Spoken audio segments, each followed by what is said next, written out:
Halo, halo, apa kabar Anda semua? Assalamualaikum warahmatullahi wabarakatuh. Semoga selalu dalam keadaan sehat walafiat. Saya jujur saja sejak kemarin itu termenung-menung ya membaca berbagai informasi di media massa ya. Ini dipicu oleh pernyataan dari Kapuspen TNI yang menyatakan bahwa dia masih akan mengecek karena ada kabar 3 orang prajurit TNI itu meninggal dunia dalam kontak senjata dengan OPM dan masih di kawasan Duga juga. Dan kemudian ada lagi beritanya, ini berita dari Kilat. Ini lebih detail lagi, kilat.com itu disebutkan di sini bahwa 5 orang yang disebutnya gugur gitu bahasanya dia sebutkan, dan itu yang saya bikin kaget, dia bisa menyebutkan namanya, itu ada seorang letda itu dari SAT 81, dari Satuan 81, itu 81 itu saya kira ini Gultor nih, pasukan elitnya Kopassus. Kemudian ada yang itu yang ada seorang Praka disebut di situ dari Den Bravo. Ini berarti juga elitnya pasukan Kopasgat TNI AU, dan ada dari grup 1 Kopassus ini, tentu saja ini ada dari Parako ya, yang markasnya di Serang. Nah, apakah memang seperti sehebat itu ya pasukan OPM ini, sehingga kok kok bisa ketika banyak sekali korban berjatuhan dari TNI, dari pasukan elit? Atau pertanyaan saya, apakah ada persoalan dengan TNI sendiri? Apakah kualitas pasukannya menurun? Saya tapi nggak percaya soal itu. Mari kita ajak Anda ngobrol bersama dengan Bung Selamat Ginting, seorang analis politik dan militer dari Universitas Nasional di Jakarta. Assalamualaikum, Bung Ginting. Waalaikumsalam warahmatullahi wabarakatuh. Waalaikumsalam. Prihatin sekali nih, Bung Hersu. Iya, iya, iya.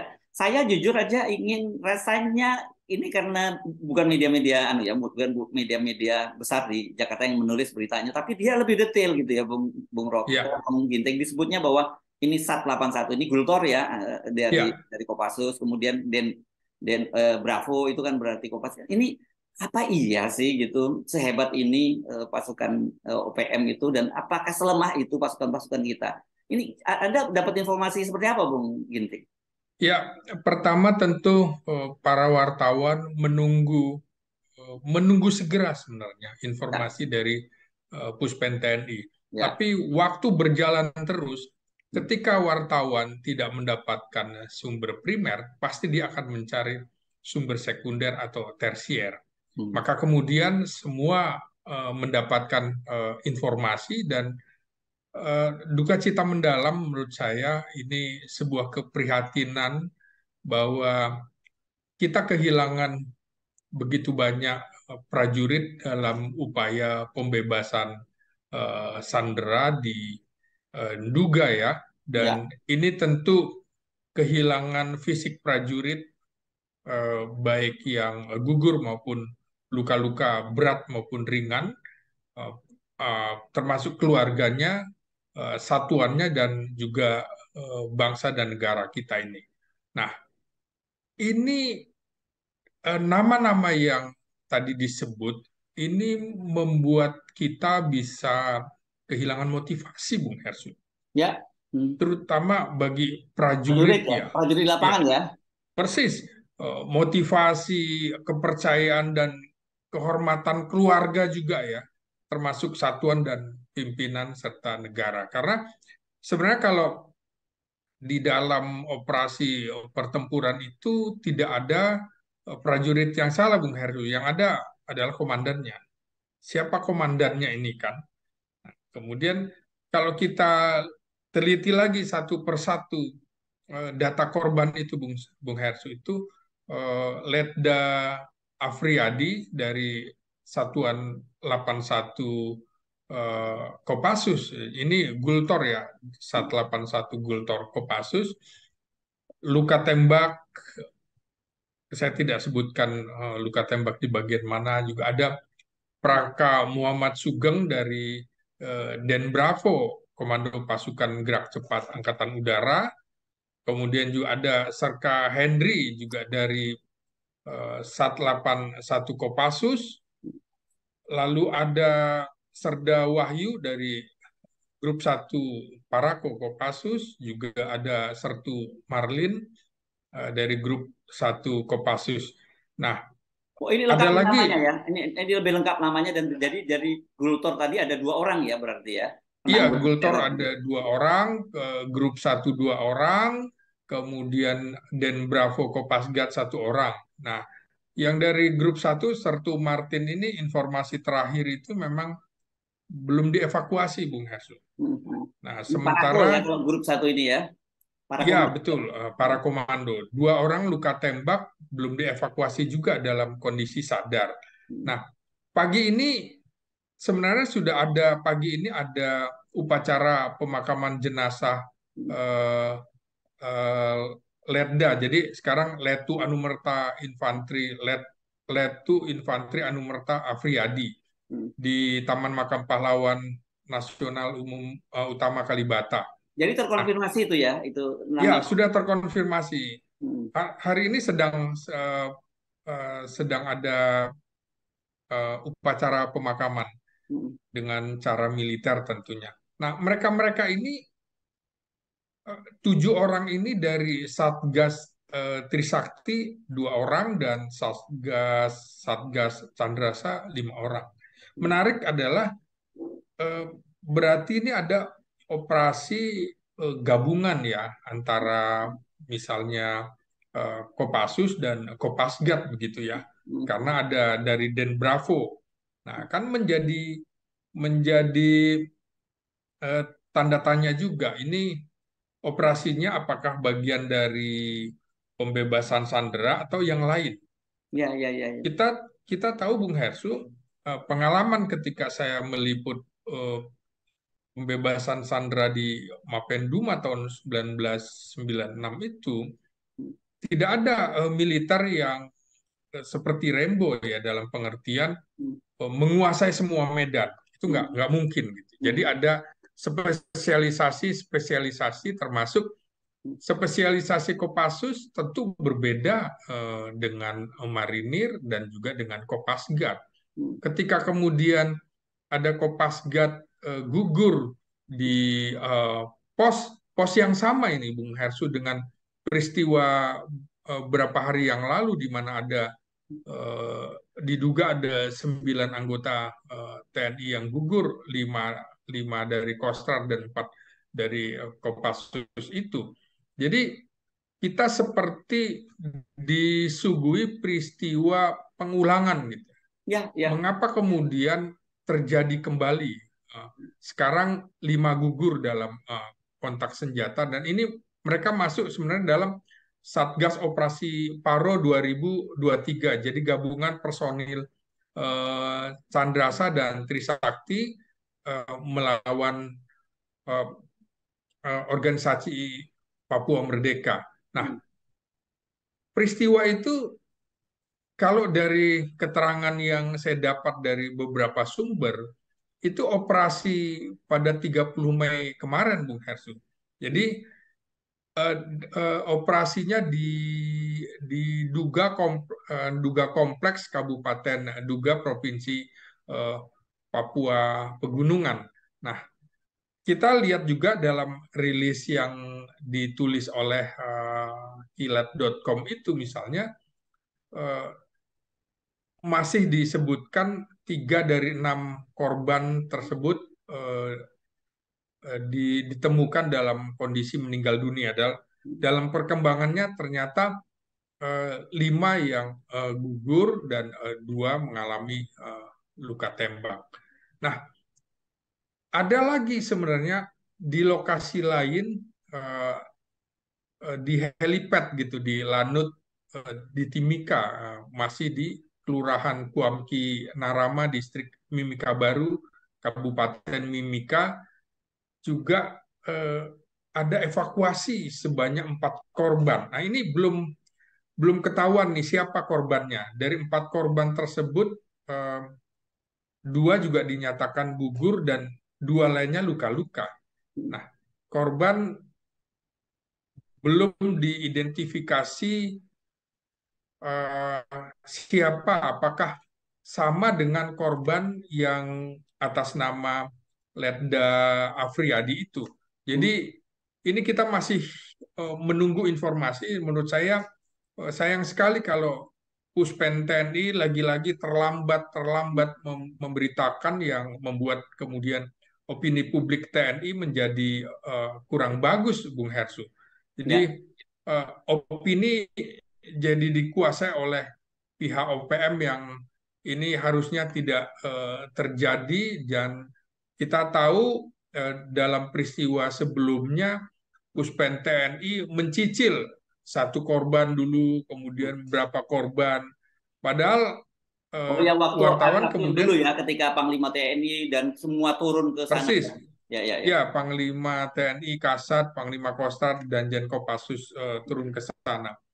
Akhirnya wartawan tentu mencari informasi dari tangan-tangan lain, dan ini sebenarnya kerugian dari TNI. Mestinya harus diperbaiki juga pola pola komunikasi dari Puspen TNI ini. Kita tahu, Bung Hersuk, eh, peristiwa penyanderaan pilot Susi Air Kapten Philip Max Martin ini itu sejak Februari ya. Jadi hampir sekitar 3 bulan oleh kelompok Egyanus Kogoya. Jadi sudah hampir dengan sekarang kira-kira hampir 4 bulan lah. Bulan ya. Dan ya kita tahu evakuasinya belum berhasil dilakukan, dan ini sebenarnya sangat disayangkan.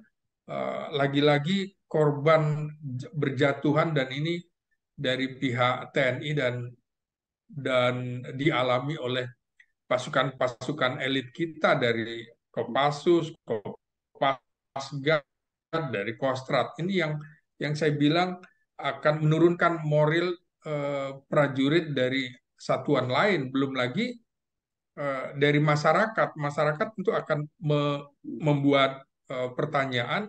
Anda saja tidak mampu menjaga diri sendiri, apalagi menjaga kami. Itu kan Ya. sangat disayangkan gitu. Dan Jadi sebelumnya ada juga perwira kan eh, yang marinir ya, yang juga yang tewas juga ya waktu itu ya. persis ya. Jadi ada Letnan 2 Marinir juga baru lulus dari Akademi Angkatan Laut, gugur. Nah, itu juga menjadi pertanyaan. Kenapa ada marinir, kenapa ada Kopasgat gugur di wilayah darat yang mestinya bukan spesialisasi mereka gitu. Memang mereka adalah pasukan tempur darat, ya betul, tapi masing-masing punya spesialisasi. Infanteri pun ada spesialisasi macam-macam. Nah, ini juga begitu, seperti saya bilang tadi, militer bukan Rambo yang bisa masuk di semua medan.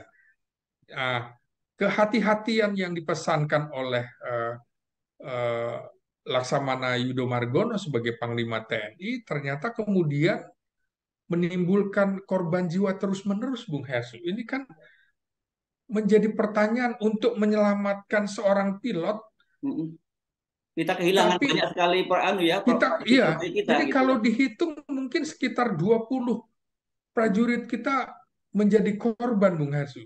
Ya, ya, ya, ya, ya, ya, ya.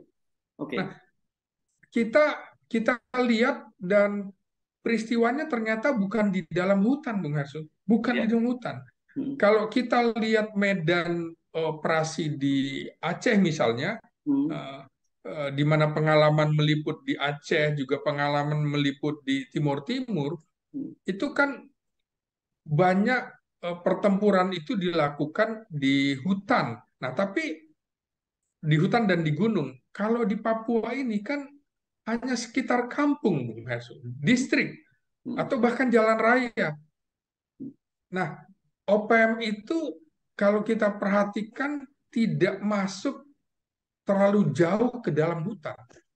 Hmm. Itu kan beda dengan pola operasi di Timur Timur maupun Ya, di Aceh. Aceh gitu, Bung Hersu. Ya, ya, ya. Nah, nah yang menjadi pertanyaan adalah pola operasinya.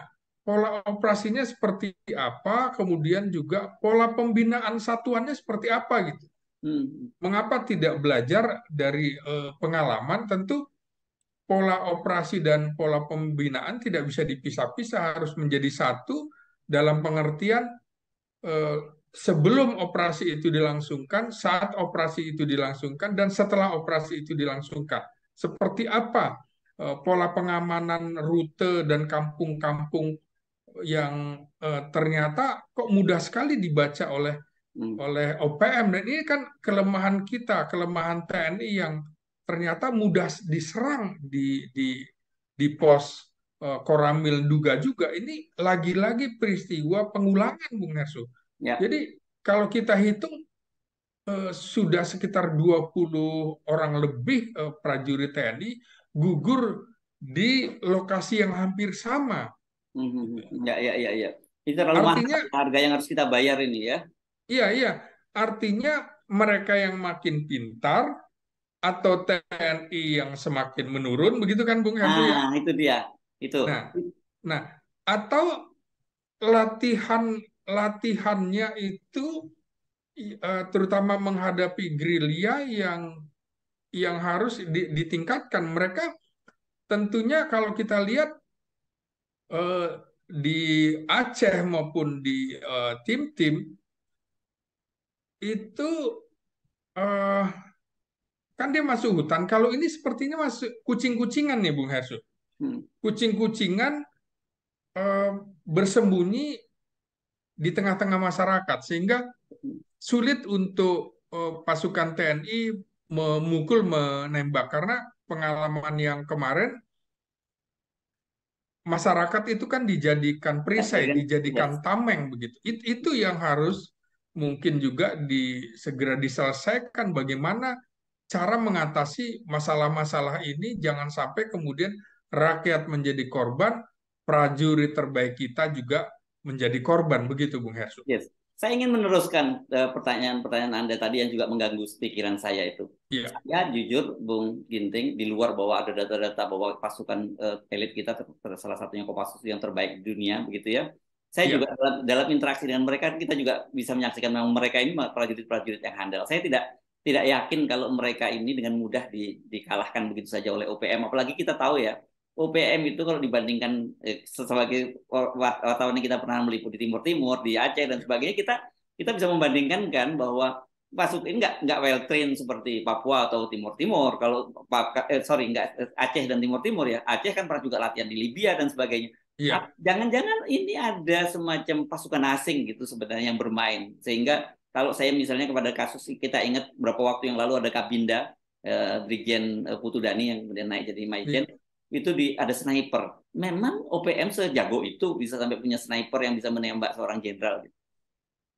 Nah, eh, kemungkinan itu bisa saja terjadi, dalam pengertian juga kita tahu beberapa prajurit TNI dengan Polri juga disersi, Bung Hersu ya. Ya, tapi Jadi masuk, disersinya kan dari pasukan biasa kayak sampai Yotam Bugiangge misalnya. Itu ya, ya, pasukan ya, infanteri biasa lah dia kan dari iya, dia misalnya. Bukan pasukan elit juga gitu loh, Bung Ginting. ya, dalam pengertian kan mereka menyatu juga dengan masyarakat. Hmm. Kemudian tentu dalam perang gerilya itu eh, ketika lawan kuat, maka kita harus bersembunyi atau diam. Ketika lawan lengah, maka menyerang. Ini kan yang dilakukan oleh OPM kan seperti itu. Artinya apa? Penyerangan penyerangan dalam kasus ini dilakukan siang hari, Bung Hersu, bukan malam hari. Sekitar pukul 12 gitu kan. Nah, jadi yang seperti Anda bilang, apakah ada kemungkinan tentara bayaran, begitu kan ya? Bayaran Halo? tentara asing yang masuk ke situ gitu dengan Ya, ya. bisa tentara bayaran, tentara asing, kan tidak mesti juga harus profilnya bule gitu kan, harus berbeda enggak, tapi bisa juga eh, dari rumpun yang sama gitu. Perawakan secara fisik juga sama seperti prajurit Yotam atau apa yang disersi membawa senjata dan lain-lain. Bisa saja kemudian mereka punya eh, sniper, barangkali dalam kasus Brigjen Putudani itu kan ditembak dari jarak yang cukup jauh, Bung Hesu ya. Ditembak dari jaraknya yang cukup jauh, tapi di posisi yang mematikan. Nah, kemungkinan itu bisa saja terjadi. Nah, tugas intelijen untuk mencari tahu itu. Jadi sebenarnya sebelum operasi militer itu dilakukan, mestinya juga data intelijen mesti kuat dulu, di mana rakyat yang pro merah putih, di mana rakyat yang pro bintang kejora itu harusnya sudah bisa dipilah terlebih dahulu. Nah, saya ingin mengatakan, Bung Hesu, kalau dari pengalaman kita sebagai wartawan juga meliput operasi pertempuran di Timur Timur, di Aceh, dan juga pernah di Papua, kita lihat misalnya di tim-tim yang kemudian lepas dari Indonesia tahun 1999, kalau kita lihat, maka yang tersisa pernah mengikuti dalam operasi pertempuran di sana adalah yang tertinggal sekarang adalah kira-kira letting akademi, lulusan akademi 90, 91, 92. Dan ini kan sudah jadi perwira tinggi, Bung Hersu ya. Ya, ya. Artinya eh, kapten atau letnan yang sekarang melatih pasukan kita di medan operasi itu tidak punya pengalaman tugas tempur, Bung Hersu, seperti di Aceh maupun tim-tim. Sehingga menurut saya jangan-jangan ini terjadi kesenjangan ilmu pengetahuan, kesenjangan pengalaman.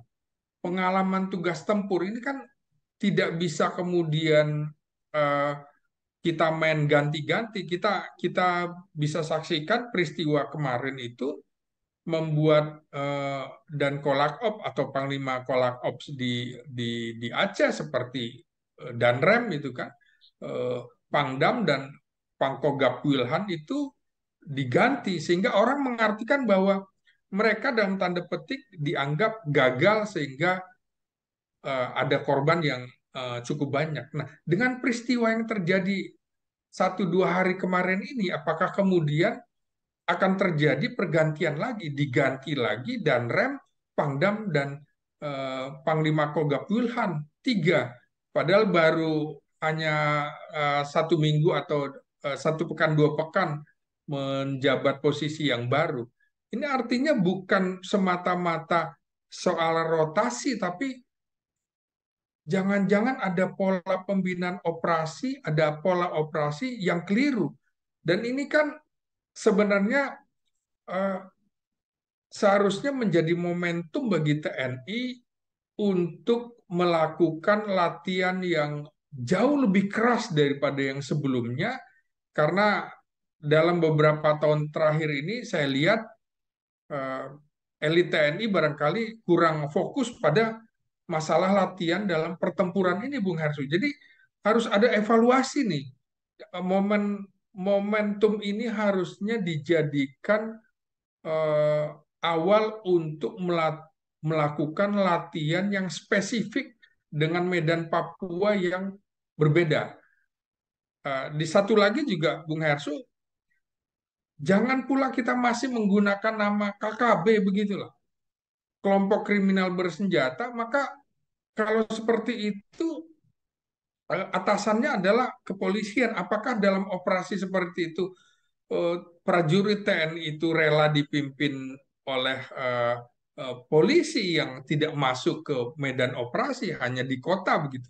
Ini kan tentu akan menurunkan moral pasukan. Apakah dia ikhlas dipimpin eh, oleh satuan lain yang justru bukan satuan masuk ke dalam apa ranah musuh itu, Bung Hersu?